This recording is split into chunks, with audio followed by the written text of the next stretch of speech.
El test de razonabilidad fue introducido a el sistema jurídico colombiano por la doctrina, el derecho judicial y el derecho legislado. Esto fue porque en los siglos XIX y XVIII, en el Código Civil, el tratamiento de los derechos fundamentales y el derecho de igualdad era muy escaso debido a que no existían técnicas de interpretación y de adjudicación del derecho. Entonces se tomaba únicamente como referente a las normas y por eso no se hablaba mucho de este tipo de derechos. Entonces, frente a esta como problemática, la Constitución de 1991 y el Tribunal Constitucional introdujeron los progresos de las ciencias jurídicas al sistema jurídico colombiano. Y así se adoptaron técnicas contemporáneas como el precedente, la ponderación, la solución de casos desde los principios jurídicos y la razonabilidad. La razonabilidad hoy es una técnica y un criterio extendido en materia de interpretación y aplicación del derecho. Es particular y especialmente a casos relacionados con la igualdad y los derechos de género. La razonabilidad es un criterio de evaluación y un instrumento de los derechos y por eso da cabida a el principio de proporcionalidad como un criterio y el test de razonabilidad, que tiene una metodología adecuada para la evaluación de las intervenciones del legislador sobre pues, los derechos y como aquellas intervenciones que tengan que ver con la materia de la igualdad.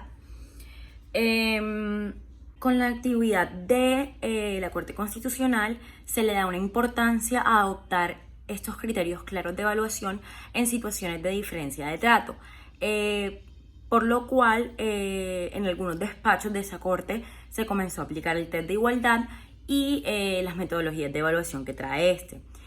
Se busca actualmente incluir esto tanto en la metodología de normas legales como constitucionales. Por ejemplo, hoy el Código de Procedimiento Penal incluye la razonabilidad como un criterio obligatorio de evaluación de la medida de aseguramiento y en la sentencia cuando el fallo es condenatorio. El test de razonabilidad contiene elementos de una metodología concreta para resolver problemas constitucionales. Este test y el test de igualdad deben su nombre al hecho de que su función funciona como una evaluación judicial de la justificación de un acto que vulnera los derechos a la igualdad, por ejemplo. Y el test tiene 3 variedades: estricto, intermedio y leve. Bueno, el test integrado de igualdad tiene 3 pasos. El primero es el criterio de comparación o el patrón de igualdad. El segundo es establecer si hay un trato diferente o diferenciado. Y el tercero es hacer un test de idoneidad, necesidad y proporcionalidad estricta. Entonces, la metodología de proporcionalidad y racionalidad son medios y fines. Y es una aplicación del test o la técnica que permiten las intervenciones del legislador sobre los derechos. Entonces, en primer lugar, la idoneidad son los fines de la medida. La necesidad, el medio o medida escogida por el legislador. Y el tercero, que es la proporcionalidad estricta, es sopesar las ventajas sobre las desventajas de esta medida que se va a implementar. Entonces, como mencioné anteriormente, puede ser de 3 maneras: estricto, intermedio o suave. Para el estricto, la idoneidad debe ser legítima, debe ser importante y es imperiosa. La necesidad es adecuada, conducente y necesaria. Y el test de proporcionalidad estricto, que es hacer las ventajas y desventajas de la medida, se debe aplicar. Este es el único caso en el que se aplica, en los demás no. Para el intermedio, la idoneidad debe ser legítima e importante, la necesidad adecuada y conducente y, pues, como mencionaba, no se aplica la proporcionalidad estricta. Y para el suave, la idoneidad únicamente tiene que ser legítima, la necesidad solo debe ser adecuada y pues no se aplica la proporcionalidad estricta. Bueno, la sentencia T691 del 2012 es una acción de tutela que presenta el estudiante Eiler Yesid Ledesma Leudo contra la Universidad Distrital Francisco José de Caldas porque consideró que la entidad educativa no le estaba dando la protección adecuada frente a las discriminaciones que algunos docentes hacían en contra de él, en específico uno que no solo era discriminaciones en cuanto a ejemplos dentro del salón de clases, sino que también en cuanto a las notas frente a sus otros compañeros. Entonces, él considera que la entidad educativa y que sus docentes estaban haciendo una violación a sus derechos de la igualdad, que está estipulado en el artículo 13 de la Constitución Política, y su derecho a la educación, en especial a los grupos étnicos protegidos, que es artículo 68, 1 y 5 de la Constitución Política. Entonces, para resumir la sentencia, nosotros la basamos en 7 hechos fundamentales, para entenderla más a fondo. El primero fue que el docente hizo un comentario, un ejemplo discriminatorio. El segundo fue que el estudiante pidió que por favor se eliminara el ejemplo. El tercero fue que el estudiante pidió que por favor se abriera un proceso disciplinario en contra del docente. En cuarto lugar, el accionante faltó a clases y al faltar a clases, pues le hicieron falta presentar algunos exámenes.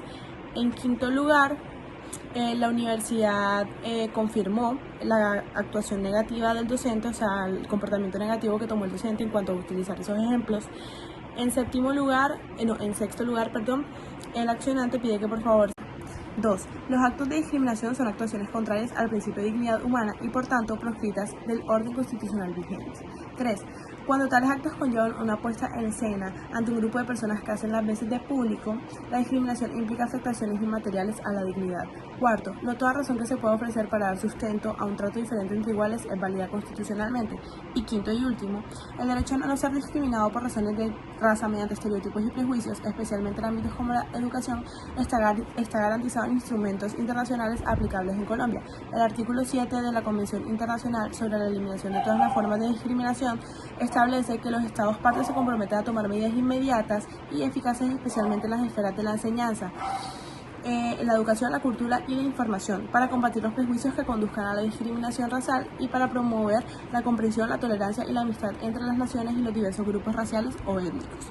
Entonces, la conclusión a la que llegamos de la sentencia, para resumirla ya más a fondo y a la que consideramos nosotras que fue la conclusión que tomó la Corte, es que la libertad de cátedra, la autonomía universitaria y la libertad de expresión del docente no implica que se permita el sometimiento a escenarios de discriminación. Toda persona tiene el derecho constitucional a que quien tenga la autoridad docente no reproduzca estereotipos racistas en clase, en especial si es sujeto de especial protección constitucional frente a las discriminaciones por razón de raza, pues este acto discriminatorio vulnera los derechos de la dignidad, la educación y la no discriminación. Entonces, el resuelve de la Corte se basó en 4 partes, que uno es que se levantara la suspensión de los términos del proceso, el segundo que era revocar la sentencia de tutela dictada por el Juzgado 31 Civil Municipal de Bogotá, que negó los derechos del estudiante del proceso de tutela de referencia, así como la sentencia de tutela del Juzgado 21 Civil del Circuito de la misma ciudad, que la confirmó. En el tercer lugar era ordenar a la Universidad Distrital Francisco José de Caldas que realizara un acto simbólico de carácter público para celebrar los aportes de la comunidad afrodescendiente en la universidad y en la sociedad en general. Y el cuarto, que fue ordenar a la Universidad Distrital Francisco José de Caldas que se adoptara medidas adecuadas y necesarias para evitar que entre sus estudiantes, entre sus docentes y entre su personal administrativo se presentara cualquier escenario de discriminación. Y pues la relación que hay entre esta sentencia y entre la otra lectura es que las dos tocan muy a fondo el derecho de la igualdad y hablan sobre esto. Pide que por favor se le permita presentar los exámenes que le hacían falta, y en octavo y último lugar, pues el accionante consideró que la negación de la universidad al no permitírsele presentar los exámenes que le hicieron falta estaba violando su derecho de defensa y su derecho de pertenecer a una comunidad afrodescendiente, lo que repercutió en su proceso académico. Entonces, están los argumentos de la parte accionante y los argumentos de la Corte. Entonces, en los argumentos de la parte accionante, el estudiante consideró que los actos los cuales lo habían sometido algunos docentes de la universidad y la poca protección que le dieron las autoridades de la institución conllevaron a que se presentara una violación de sus derechos, que como ya lo habíamos dicho era el derecho a la igualdad, artículo 13 de la Constitución Política, y el derecho a la educación, en especial a los grupos étnicos protegidos, artículos 68 y 1 y 5 de la Constitución Política también. Entonces, el accionante presentó 4 consideraciones concretas a la Corte, de las cuales nosotros destacamos dos. Una, que era que por favor se le exigiera a la universidad que en lo sucesivo no permitiera que se dieran violaciones de los derechos a los alumnos afrocolombianos, y la segunda es que hubiera igualdad entre todos los estudiantes en cuanto a la toma de notas, ya fuera juicios o talleres o exámenes, pero que todos tuvieran igualdad.